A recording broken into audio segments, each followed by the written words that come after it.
Before we get into today's video, I want to give a shout out to a small up and coming channel called 1776 Garage. This channel is unique. It deals with, God, guns, small engines. I mean, I don't know if would be his description, but that's what you'll get there. You're going to get some politics. You'll get some gun stuff, a lot of small engine repair, car repair, different projects, fabrication. Just kind of neat to see somebody sharing what they like to do, like I do here, and just putting it out there. Small channel. Go over and check him out. 1776 Garage. I know the guy. He'll appreciate it, and I appreciate you. Let's get to the video.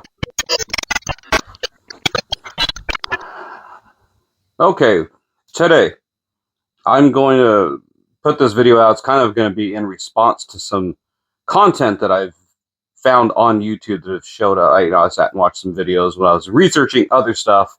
You know how YouTube is. You end up going down a rabbit hole and totally different subjects sometimes. And anyway, I watched a video and it struck me wrong. And this guy came out, and he probably has good intentions. I'm not saying he's trying to be out to deceive anybody. But his video was basically, and I'm not going to call him out by name, any of this stuff, but his video was saying that he bought a gun, his first gun. It was a pistol, a Glock or something. And then he bought another one that he thought he liked, and he liked the way it looked, and maybe bought a couple more. And his video was basically things I wish I would have known when I bought my first gun. And he was saying that you only need one gun. Buying more than one gun is ridiculous. Buying more than one gun is inefficient. Having guns that you don't shoot is a waste, and all you need is one.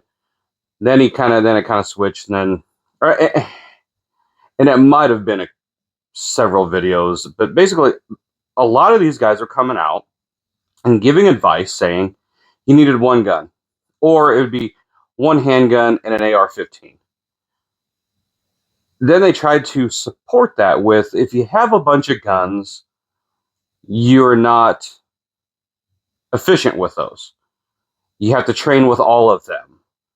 And people don't train. And then you have to have different mags. And you have to have different holsters and different accessories. And yes, that's part of gun ownership. Not all guns take the same mags. Thank God we have choices.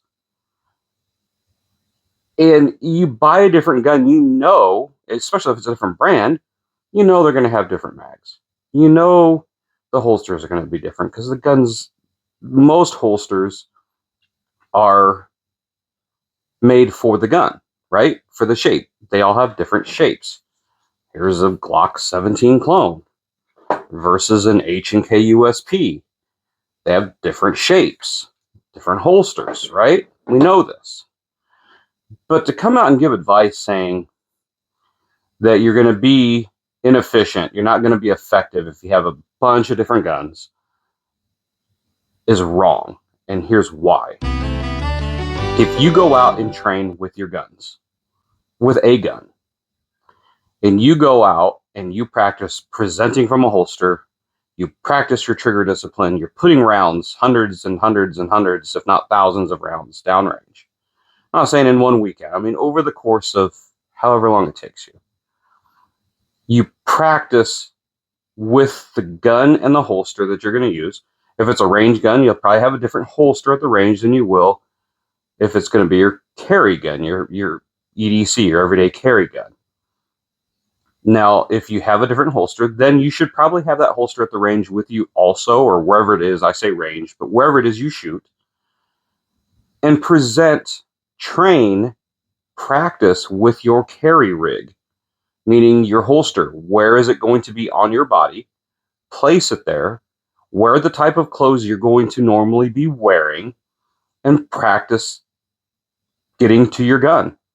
Practice getting that gun out and putting effective rounds on target swiftly. That's what you need to do. Now, saying that if you have a bunch of different guns, you got to train with each gun. False. No, you should. You should know all of your guns, right? But here's the reality. When you go out and train and you go out and practice and you're putting tons of rounds downrange, you're presenting your gun from the holster thousands of times, you're building, you're constructing the foundation, and then you're building on that foundation the fundamentals of handgunning. Same goes for a rifle, carbine, whatever. But we're kind of focusing on handguns today, and we'll talk about rifles and carbines and PCCs in other videos. But I'm talking about handgunning. Okay, when you practice, and maybe you go get a training course, you go pay for instruction, but you practice. Like I said, presenting from the holster, your sight picture, if you have a red dot, training all these things, how you're going to carry the gun, and then at the range, just getting rounds out of that gun, pulling that trigger.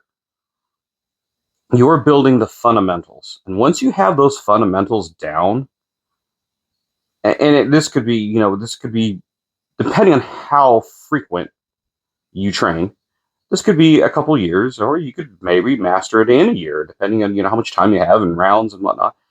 But once you master those fundamentals, no matter what gun you pick up, you're going to be able to put rounds on target quickly. You're going to be proficient.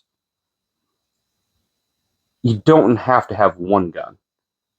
You train with the gun you're comfortable with, and know all your guns. What I'm saying is you're building that fundamental, the fundamentals. Once you have that, no matter what gun you have, you're going to be effective with it. You don't believe me? Go watch competition shooters, ISPCA guys, these competition handgun shooters. They'll go out, there are videos out there that they'll be messing around with their friends on a range, and their friends will throw a bunch of guns out there, high points and just, low end guns. And these competition shooters can pick up any gun that's presented to them, go run a course of fire, and be really close to times and shot factors that are similar or close to like their competition gun. Now, yeah, the competition gun is going to yield them better times because, the guns function, cycle faster, smoother. They're race guns, right? So they're built to be fast. But it's not just the gun, and it's more the shooter. And that's why they can pick up any gun and go out and run a course and be very effective and be very fast with it with no practice on that gun. So it's all about you, the shooter. Okay, it's about practice. That's what we're coming back to. It's about the training. It's about how you practice, how much you practice is going to make you efficient. So don't buy into these videos. These guys are telling you only need one gun. And especially don't buy into these videos when these guys are telling you which gun that should be. That's just their opinion. You are only going to be comfortable and effective with the gun that fits you, the gun that you're comfortable with. And that might not be the gun that they're recommending. And more than likely, it's not going to be. That's just their preference. And they've practiced long enough with that gun that they're effective with that gun and comfortable with that gun. That's not the case for everybody. Okay, so that's one thing. That's one topic I wanted to cover. It's just being an effective shooter, and that is with learning the fundamentals of shooting, going out and drawing a whole bunch, pulling the trigger a whole bunch of rounds downrange. That is going to make you a good shooter with any gun. Okay. Number 2, they argue that you only need one gun or one style. I heard one video, one guy was talking about one gun. That's all you needed, one. And another Glock fanboy was saying all you need is all Glocks because then all your holsters are the same, all the mags, blah blah blah blah. Okay. They're trying to argue their view, supporting it with holster availability. How hard it is to find a holster. Okay, I'm going to show you something. I want to break this down. So don't buy into that. You only need one gun or you only need one type of gun. Holsters are out there. Holsters, now, don't cheap out on your holster because the holster, okay, I see guys that will go and spend $600, $700, $800 on a gun. And then they're going to Amazon and buying the $50 or the $99 optic for it. What? Or they're going and buying cheap generic holsters for their high end gun or their expensive new gun. No. Now, here I am talking about don't listen to other guys and their advice, and I'm giving you advice to not listen to their advice. But the holster is very important. That is holding your firearm. That is protecting yourself from the gun. You have a holster. Here's an example. I remember, now I'll try to find the article and I'll link it. I know it's out there because I read it a few years ago. There was a gentleman getting into his car. This just reminded me of another story. Okay, here's one. In this one, it's funny how this one turned out. Okay, so I heard a story that there was a restaurant in the state that I live that wasn't far from at the time where I was living, and a guy discharged his firearm in a restroom and shot himself with his own gun. There was some speculation on the news, and the anti-gunners are coming out and saying how it's unsafe. And so the guy had a carry permit. I don't remember if it was inside the waistband holster. I was like, what the holster was. It was a cheap holster. He was in there. I don't know if he was taking a number two, what he was doing in the restroom, but he was trying to reholster the gun, trying to get his stuff all put back together to leave the restroom. And the holster had folded in on itself and got caught up in the trigger guard and discharged his gun. Cheap holster made his gun go off. Now, was his gun handling practices the best? I don't know. I'm not going to speak to that. But what's funny is I heard this news article and I read about it online, and I'm like, and I kind of laughed. I'm like, what an idiot. Shortly thereafter, I just happened to answer. I found an ad online, and I needed to get, I wanted to get the windows tint on one of my cars. So this guy was advertising window tinting. He had a little shop kind of at his house. I went there. We were just talking. He was a local guy. I didn't know him. He's tinting my windows, and we got talking, and we kind of got talking about guns somehow. I don't remember if he saw the pistol in my truck or what. I don't remember how we got onto guns, from window tint to guns. This was the guy that shot himself. He says, let me tell you a funny story. And he tells me what happened. And it was the guy that I read about. I'm like, well, my gosh. So we started talking about holsters and how afterwards, he got a better holster. And he was blaming it on the holster. And, I think some of it was his gun handling practices. But anyway, that's one that I thought was not funny. It's unfortunate that it happened. The guy, of course, lived and he was okay. And he healed up from it. And his pride still has a bullet hole in it. But he learned from it and he got better equipment. And he said he started practicing more and he kind of got some better training. So don't shoot yourself first to figure this out. But there's another article I read about. I remember reading about this years ago, that a gentleman that was out to eat with his family.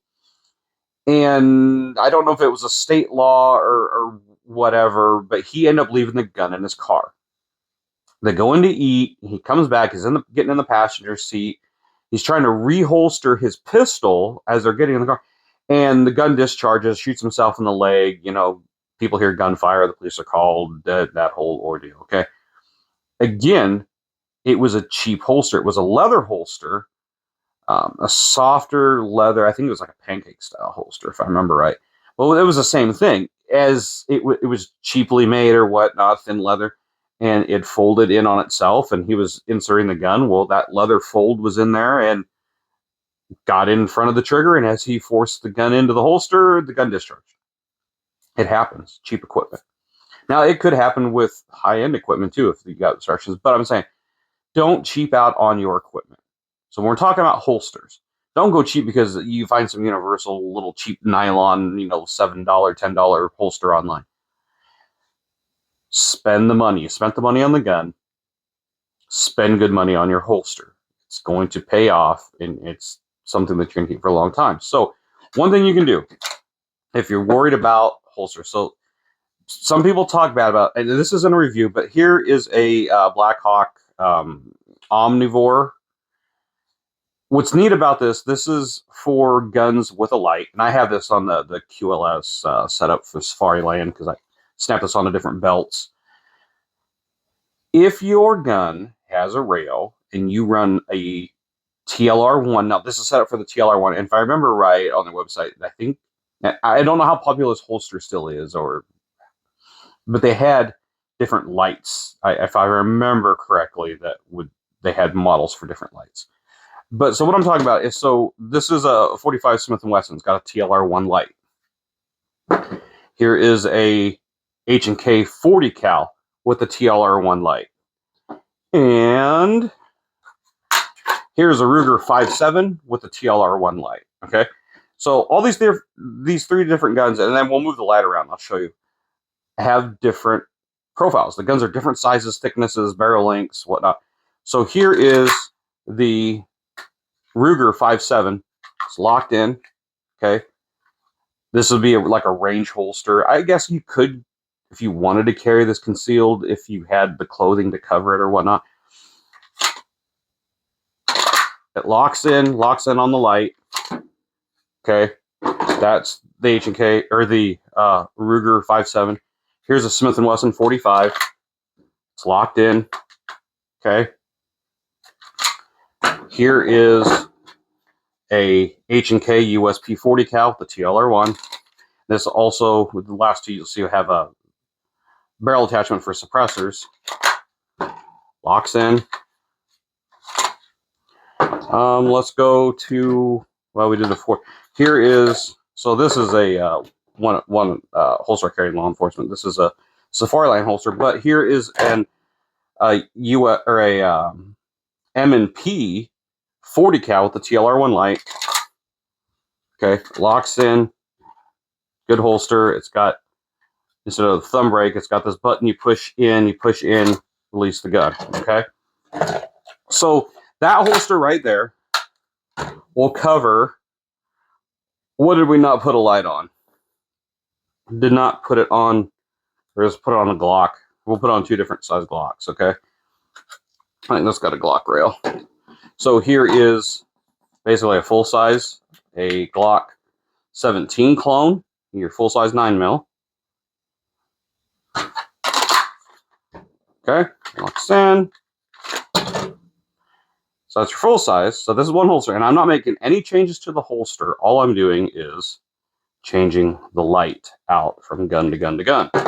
Okay, here is a Glock 19 clone. This one is a Lone Wolf. So we've added the TLR1 light. Tighten this down.